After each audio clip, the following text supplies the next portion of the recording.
Man, I can't wait for the anime to finish so I can go on my Dr. Stone rant. I think I've mentioned this before, but I completely rewrote the ending to Dr. Stone. And my coworker actually recently just finished the manga. And so I went through my whole spiel with my coworker. And they were like, "You're right, Runie. That's way better. That's infinitely better than what we got. And you should have written the ending." Yeah, the manga ending. Yeah, the manga's done. No, that's what I'm saying is I don't want to do it until the anime's finished.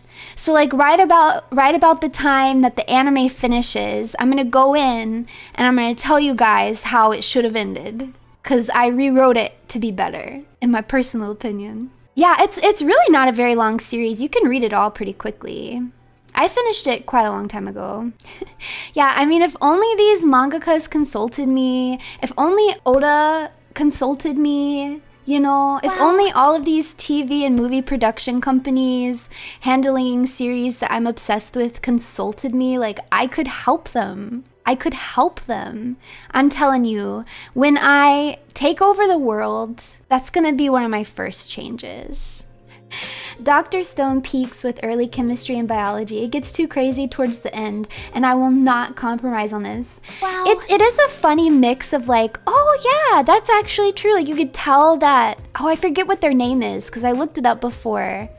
The person that they consulted for all of the science, I'm like, oh, okay. Like you can tell that they were really putting in effort. I mean, exaggerated still, obviously, but there was at least like a base of science fact there. But yeah, later on in the series, they're doing things like, what was it that was super crazy? He like identifies that someone is a woman by like a fingerprint or something. I'm like, they're just making stuff up now. They're just making stuff up now. Yeah, the sulfa drugs. But it's still a good series. I stand by Dr. Stone. Even though I didn't like the ending, I did like Dr. Stone. I did like it overall, and I still recommend it. I wouldn't be surprised if the person that he consulted... Okay, because the author is the same person who wrote Ice Shield 21, which is why I originally picked it up, because I liked Ice Shield 21 a lot. And then the artist is Boichi?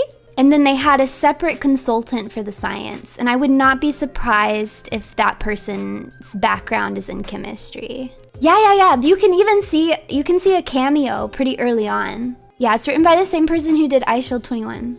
I did watch some of the anime, but I didn't keep up with the anime super consistently because I read it instead. This always, I've told you guys this before, this always happens. If I've read the manga, then I'll be super inconsistent with watching the anime. I'll just like watch episodes here or there.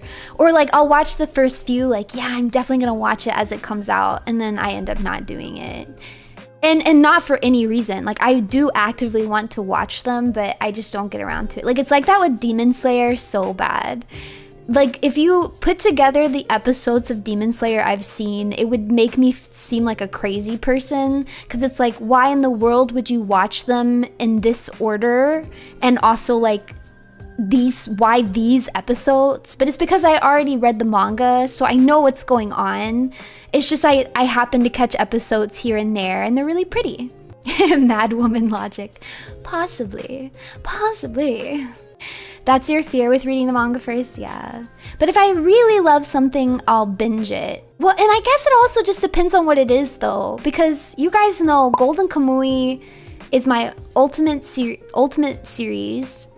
And even though I've already read it, when a season drops, I'm watching every episode pretty much immediately when it drops, and I do not miss one. And I've watched the anime multiple times. But then even One Piece, which is my second favorite, I didn't go back and watch One Piece after I finished the manga. I just watched a few select episodes and things that I thought would be fun.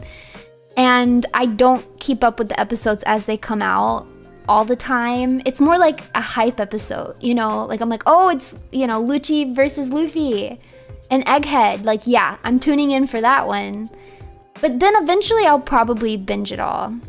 No, I haven't seen the live action Golden Kamuy. It makes me nervous because I don't know anyone who's seen it. And so I don't know if it's gonna disappoint me. I don't know if it's good or not.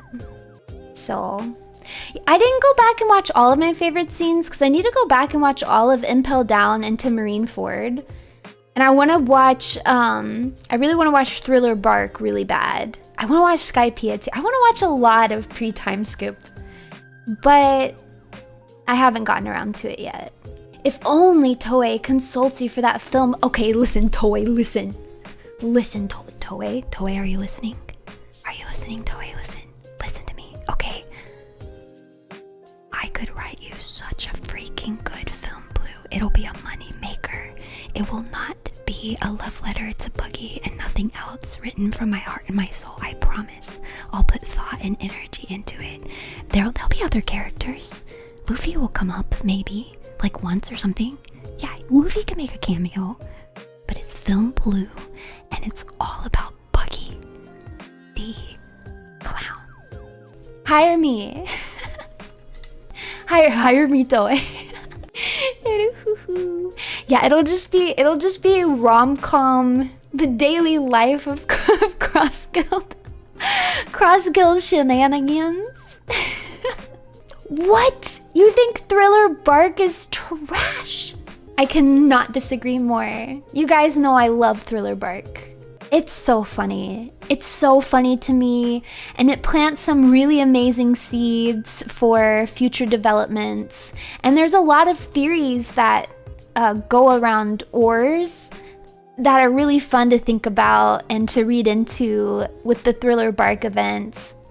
Now that we know everything that we know about Kuma, it makes what goes down on Thriller Bark so much more significant too. So now it's definitely got, like, it's time for a reread or a rewatch. I need it with the new context. And I just love, yes, you get Bink Sake, you finally meet Brook. It's so freaking funny. I love Perona versus Usopp. Just a classic. It gets me every time. Luffy pushing the zombie back into the grave gets me every time. When you finally see the lion with the bottom half of Absalon's face, it gets me every time. When the trees are like having a stinking tea party and then like Luffy looks over there and they like freeze, it gets me every time. It's so good. And then it's not just humor, because there's also like good drama in there too. I mean, you get the nothing happened from Zoro, such an iconic moment. And like, that's the moment that so many people fell for Zoro so hard.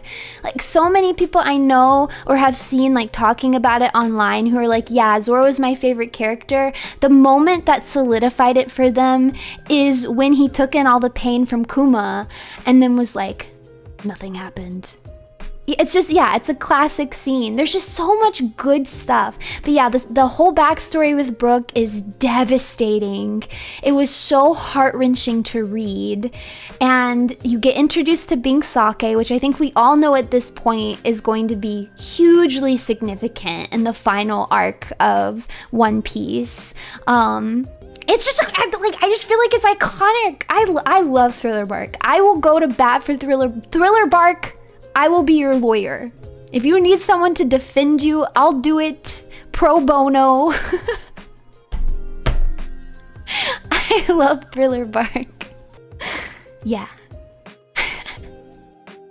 Brook is okay. Brook during Whole Cake Island is probably, I don't know, because I really like pudding. But Brook in Whole Cake Island is one of my favorite things.